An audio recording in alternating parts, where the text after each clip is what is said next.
मैं नुमान इजाज आ रहा हूं बहुत जल्द अलिफ टीवी पर एक नए और मुनफरिद अंदाज में, जहां आपके शऊर को मिलेगी वुसअत और तालीम और तरबियत का होगा फरोग, एक इंतहाई मुनफरिद अंदाज में।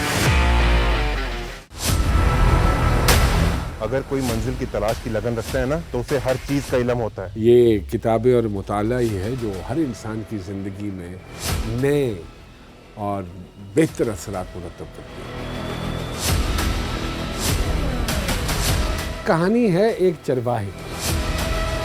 कभी कभी नावल लिखने वाले अपने पढ़ने वालों को समझाने के लिए अपने किरदारों में अपना कोई नुमाइंदा भेज देते हैं।